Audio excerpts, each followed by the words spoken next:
Welcome to the debate. Imagine grinding through 162 grueling baseball games. A literal marathon. Right, a total marathon.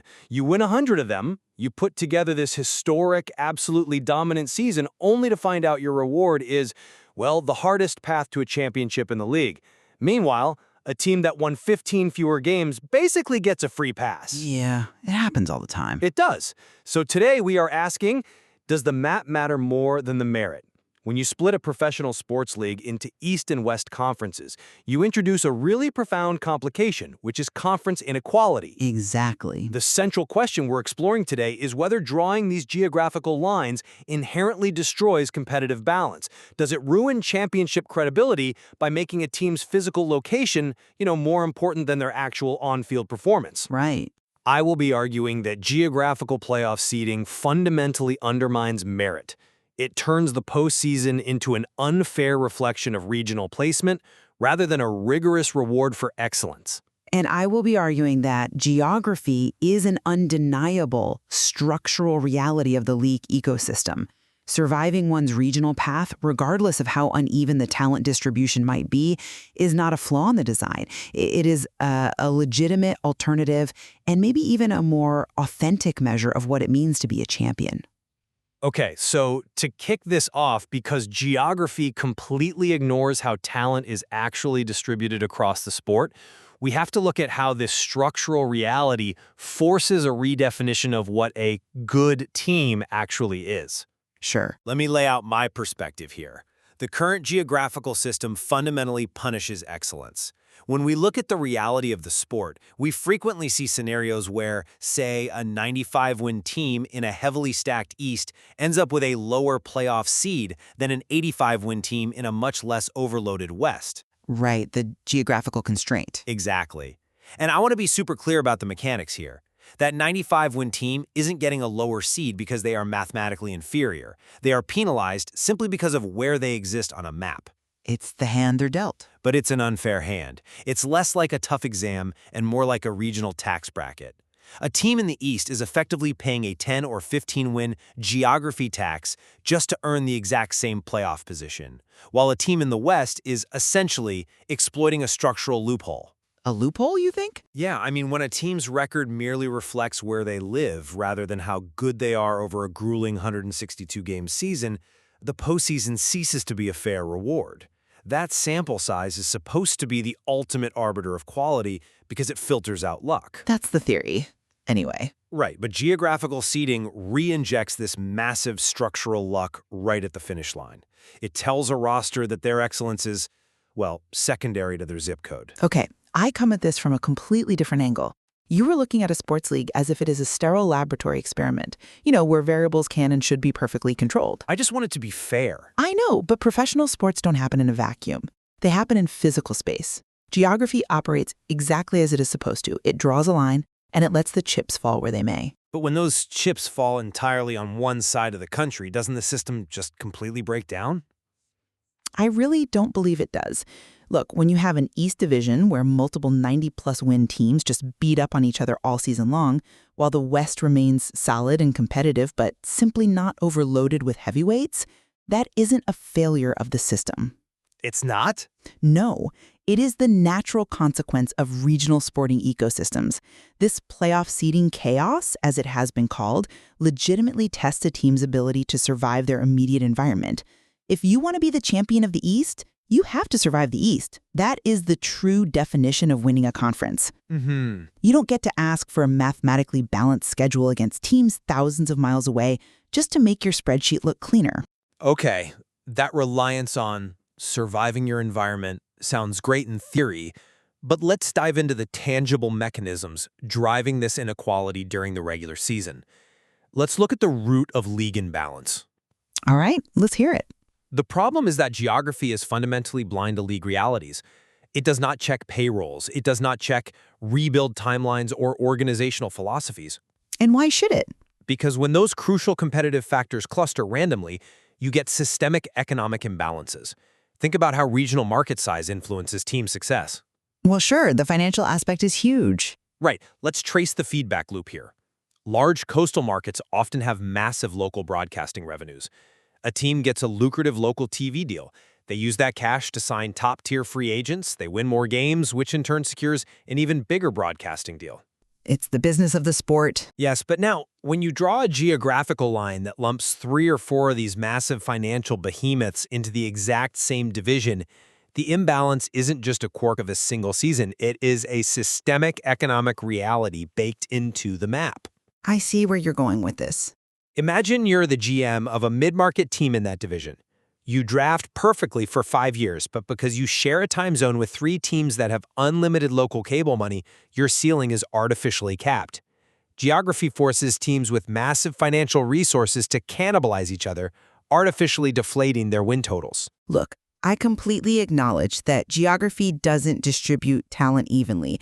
And yes, market size, payrolls, and broadcasting deals absolutely cluster in certain regions, usually along the coasts. It's undeniable. It is. But I'm sorry, I just don't buy that this invalidates the competition. In fact, let me explain why it actually elevates it. Really? I'm genuinely curious how an uneven playing field elevates the sport. Because overcoming a localized concentration of wealth and talent creates a crucible. When you have 3 top-tier payrolls in the East, every single divisional series feels like October before October even gets here. Okay, it adds drama, sure. It's more than drama. The imbalance you are pointing to is a forging mechanism. A team that survives that specific, top-heavy environment is profoundly battle-tested. They haven't just padded their win-loss record against rebuilding franchises. They have spent 6 months playing high-stakes, high-leverage baseball.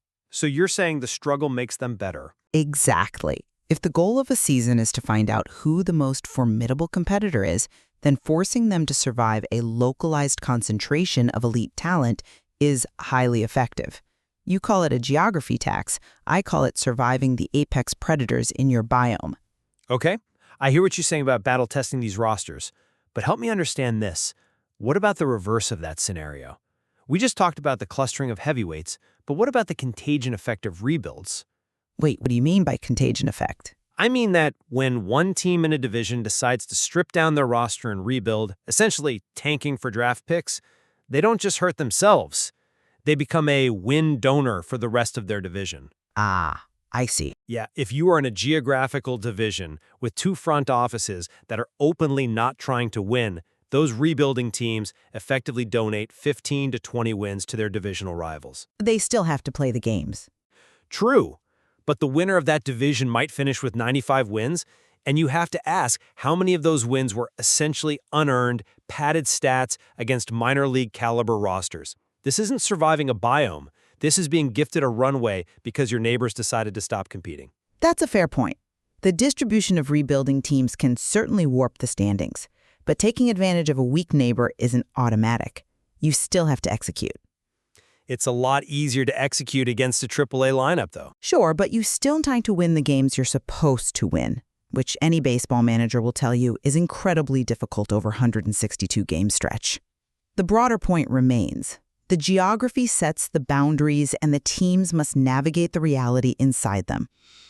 But that resilience you're praising isn't free. The cost of that forging mechanism in the regular season is that by the time October rolls around, these elite rosters are physically depleted. Well, attrition is part of the game. But it's an uneven attrition, which brings us perfectly to the bracket itself and the systemic damage of what I call the gauntlet versus runway effect. Go on. When heavyweight matchups are forced into the first round instead of the later rounds, specifically because geographical seeding dictated it, elite teams eliminate each other far too early in the tournament. That does happen. Right, and you end up with a fundamentally uneven bracket. One side of the playoff picture is a brutal gauntlet of 95 to 100 win teams, while the other side is a literal runway for an 85-win team that gets to face lesser competition simply because they emerged from the West. Okay, But let me just look at the mechanics of a pitching rotation in October for a second. If you are that 100-win team in the East, and you're forced to play a 98-win divisional rival in the first round, you have to burn your number 1 and number 2 starting pitchers in a brutal, stressful 5-game series. right. That's playoff baseball. But meanwhile, the 85-win team on the other side of the bracket is playing a flawed 82-win wildcard team. They might sweep that series without ever having to empty their bullpen or push their ace on short rest. They earned that easier matchup by winning their division. But did they? Let me ask you this directly. If a team achieves 100 wins, but their reward is a significantly tougher bracket and a physically exhausted pitching staff, while a team that won 15 fewer games gets a rested rotation, doesn't the concept of regular season dominance lose all tangible value? What is the point of excellence if it doesn't translate into a competitive advantage when it matters most? Okay, that is a compelling argument regarding pitching attrition. The physical toll is absolutely real, I will grant you that. But have you considered that an uneven bracket tests a completely different, equally vital type of endurance? How so? Facing a first-round heavyweight matchup forces a team to prove their elite status immediately. The narrative simply shifts. It moves away from the theoretical who is the best team on paper to the highly practical who has the resilience to survive their specific path. I mean, I guess, but If you are truly a 100-win juggernaut, you shouldn't need the systemic protection of playing an 82-win team in the first round. You should be able to step onto the field and beat the 98-win team right in front of you. But why should they have to, while a lesser team doesn't? That's the unfairness. Because professional sports are about depth as much as peak talent. If you rely on only 2 starting pitchers to carry you, and burning them in the first round dooms your championship run, are you really the deepest, best team? That's a high bar. It's championship baseball. Yes, geographical seeding means elite teams eliminate each other early, but that urgency makes the early rounds of the postseason intensely meaningful. For the viewers, maybe. And for the players, the advantage of regular season dominance isn't that you are guaranteed an easy, protected path. The advantage is that you have built a roster capable of beating anyone, anywhere, at any time. Surviving a first-round gauntlet proves your depth in a way that cruising past an 82-win team simply doesn't. I see the romanticism in that, the idea of a team proving they can beat anyone anywhere. But that urgency comes at a massive cost to the integrity of the sport. And this brings us to the shifting narratives and ultimately championship credibility. Okay. If you're a fan listening to this, you've probably felt that frustration in October. You watch your team grind out 100 wins, you watch them survive that first-round bloodbath you just described, and then they get to the championship series completely exhausted and lose to a team that essentially coasted. It happens. That's not just bad luck, though. That's structural. And you think it damages the credibility of the ring? I think it destroys it. When you allow seeding chaos to dictate the matchups rather than a pure sorting of merit, there is a profound psychological and historical fallout for fans and players alike. We stop asking who built the best roster and start asking who got lucky with their zip code. I think that's a bit of an exaggeration. I don't think it is.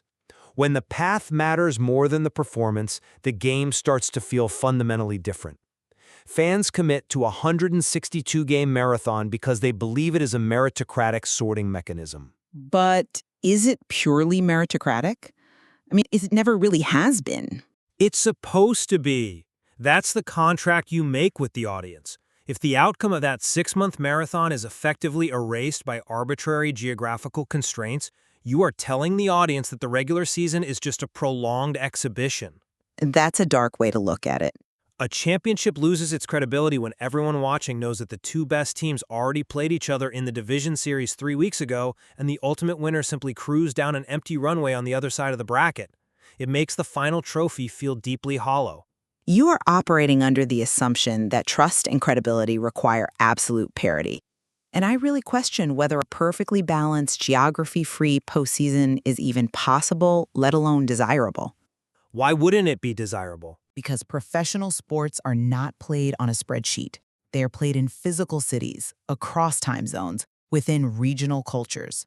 The very history of conferences in baseball was born out of train travel and geographical proximity. Right, but we have airplanes now. We don't need to bind teams to 19th century travel constraints. We don't have to, sure, but doing so preserves a vital element of the sport's identity.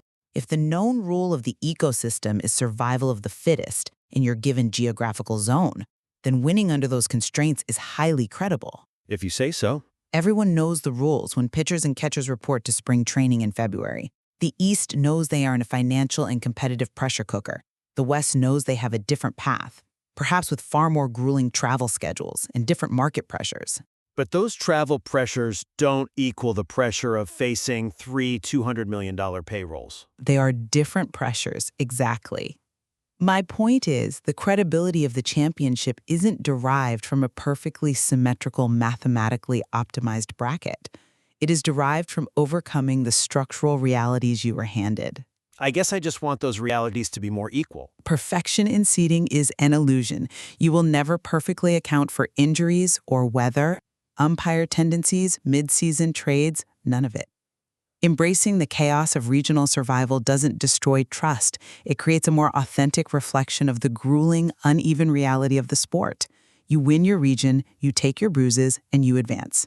That is a deeply credible way to crown a champion. It really feels like we are fundamentally diverging on what a championship should actually measure. Yeah, I think we are. Let me see if I can synthesize where we stand here. My view is that geographical seeding arbitrarily penalizes elite performance. It takes the rigorous 6-month test of pure excellence that is the regular season and undermines it, transforming the postseason into an unfair lottery of location. Right. It allows broadcasting money, payrolls, and market sizes to randomly cluster, creating massive imbalances. And most damagingly, it creates those early round gauntlets that rob true heavyweights of the advantage they earned, ultimately damaging the credibility of the championship in the eyes of the fans. And my view remains that conference inequality is simply an unchangeable structural reality of a regionalized sport. Navigating the resulting playoff seeding chaos isn't a lottery. It is a rigorous, legitimate test of a team's survival skills. Survival of the fittest. Exactly. The ability to endure your specific ecosystem, whether it is an overloaded division of financial heavyweights or a steady grind against mid-market teams, proves your resilience and your roster depth. A champion isn't just the team with the best mathematical profile. It is the team that conquers the specific physical path they were given. I think where we absolutely converge today is on the undeniable reality of the bracket itself. We both agree that geography creates a scenario where one playoff side becomes a gauntlet and the other becomes a runway. We do agree on that. The structural disparity is very, very real. The core unresolved disagreement is simply whether this shift fundamentally ruins championship credibility, as you argue, or merely redefines the parameters of what makes a champion, as I believe. And this isn't just an academic debate. It's playing out in front offices right now. As the league continues to grapple with these massive imbalances, we are seeing increasing calls for structural reforms. Oh, definitely. We're seeing proposals for dynamic seeding, where teams are reseeded after every round regardless of geography. We're seeing debates about removing division winner protections entirely, or implementing perfectly balanced schedules where every single team plays every other team the exact same number of times. Which would completely alter the historical fabric of the game. It absolutely would. But until those structural reforms materialize, these geographical shifts will inevitably impact the history of the sport.